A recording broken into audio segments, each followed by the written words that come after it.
Knights, Critical Redemption here, and I'll be reviewing White Knight Chronicles International Edition, which was remastered, including White Knight Chronicles 2.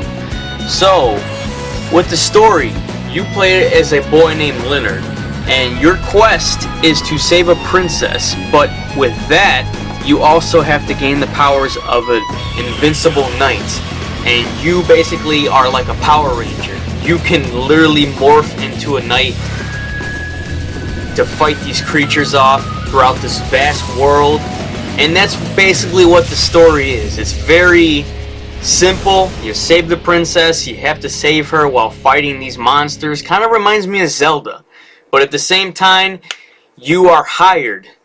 It's a huge adventure, and you also get to talk to a drunk little rabbit named Ruis. How fun is that?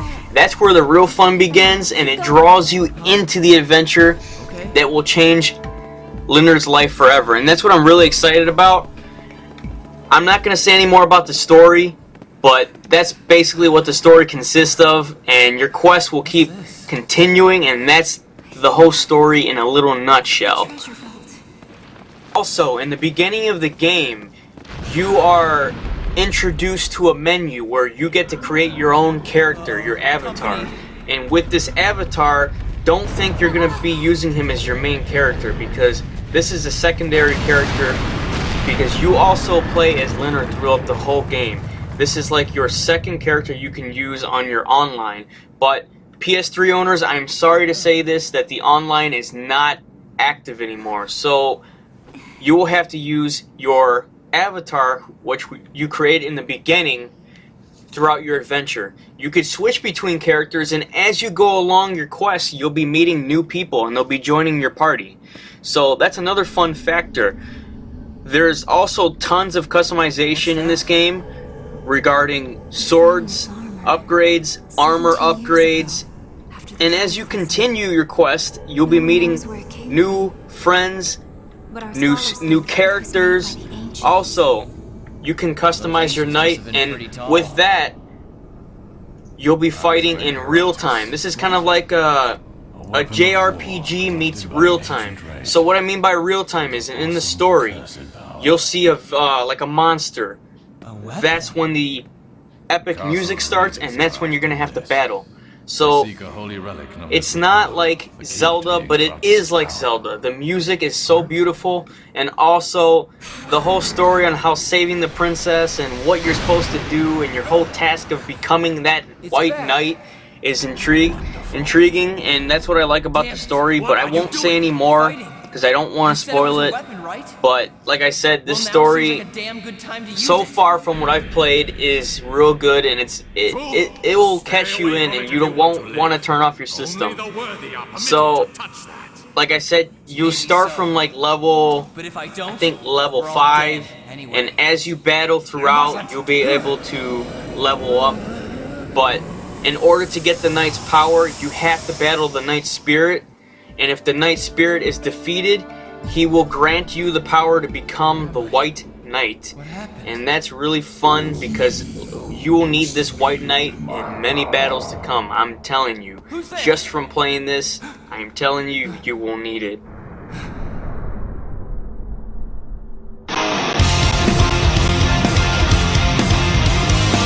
So let's talk about the gameplay. The gameplay, it's really fun. The combat system is one of my favorite things in White Knight Chronicles.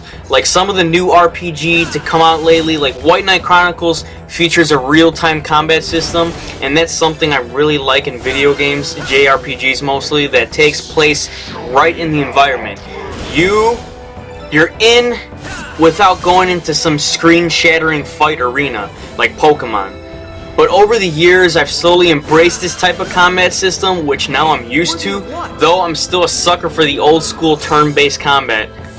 So, players can have up to 3 members in their story party at one time, which is the occasional guest member tagging along on the other side. But that's like what I was telling you guys. Players can swap out of characters in classic RPG fashion, and that's a lot of fun too, because you get a bunch of people in your party and you get to level them up.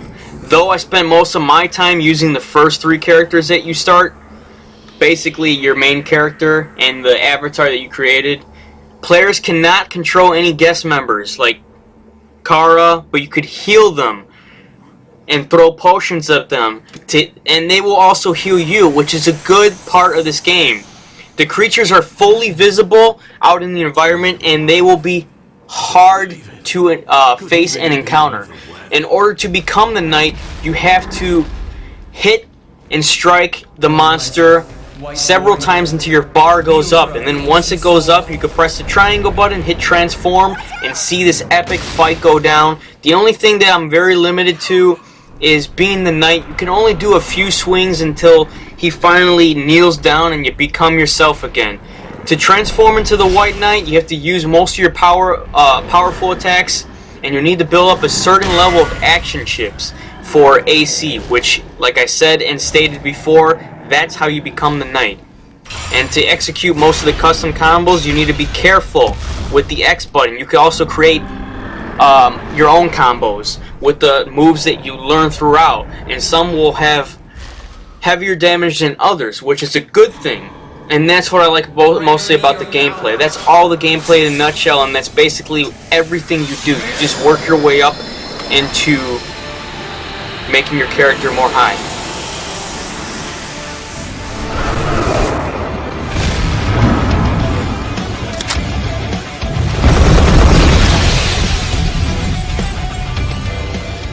Graphically, White Knight Chronicles is sort of a mixed bag.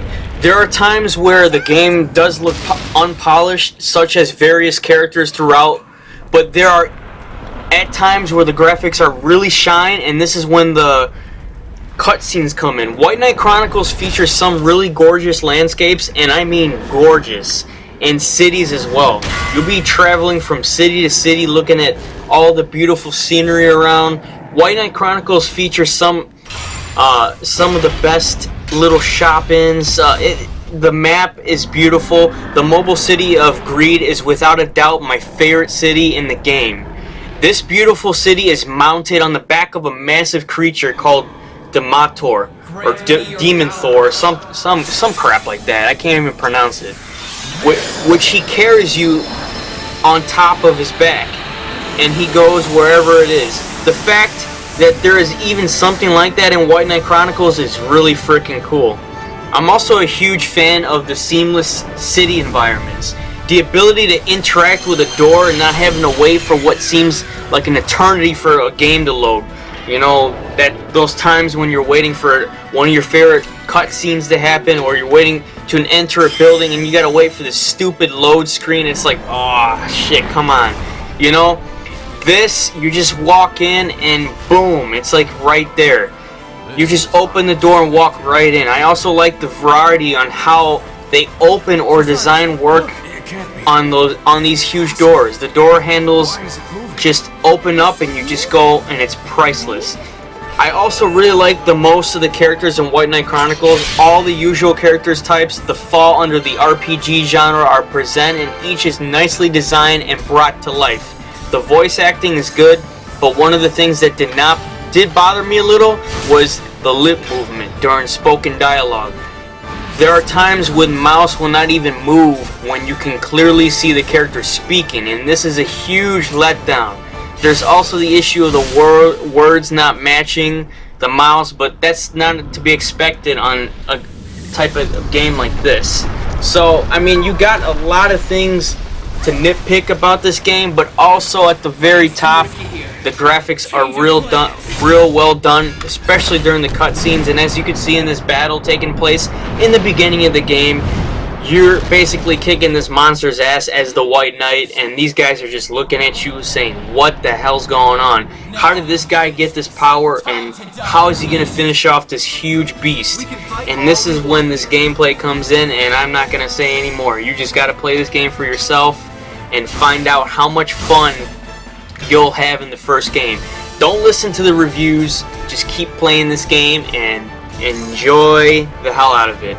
Graphically, it's beautiful, despite some glitches and despite some little nitpicks, but overall, beautiful, beautiful, beautiful.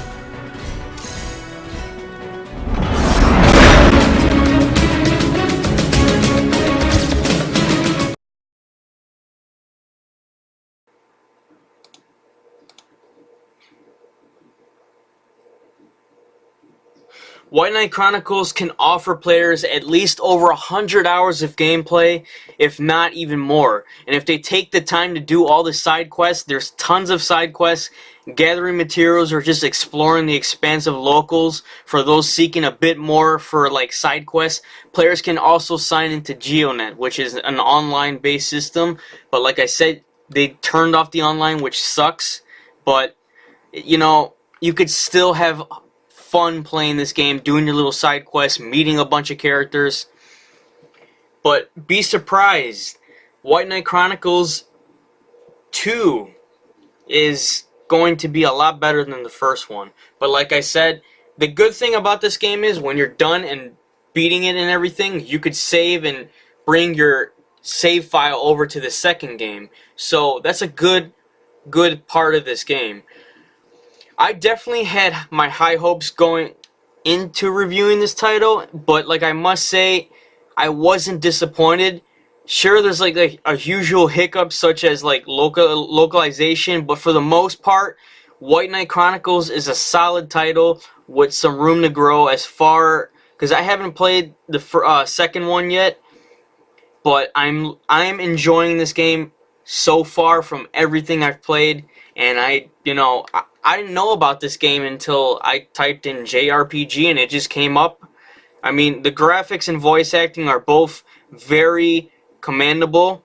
The story is solid and nostalgic. It'll make you think of Zelda. It'll make you think of JRPGs like Shin Megami, some of the titles he's done. But I highly recommend picking up White Knight Chronicles for the PS3 as soon as you can, especially if you're an RPG fan, and especially if you want to get your money's worth, because like I said, this game has the first and second. The second game, it's White Knight Chronicles 2, but when you buy this, it comes with the first game, and this is a total remaster of the first game. It's not no international edition, but the first game. Overall, I give the first White Knight Chronicles a solid 8.5 out of 10, despite a few hiccups and everything, and a little lip syncing problem with the voice acting and everything. Good game, and you'll spend many hours to play this. I'm actually going to go play it right now because I'm so excited from talking about it. And another thing, I'm also including new templates for my game reviews. I do need to make a good and bad one, which I did notice when I was talking about some of the good aspects and bad aspects. I do apologize. It's my first time doing this, but thank you so much for watching my review, and I hopefully some of you guys would want to go pick up this title. It's only $20 at your local GameStop. Once again, Critical Redemption here. Take care and happy gaming, guys.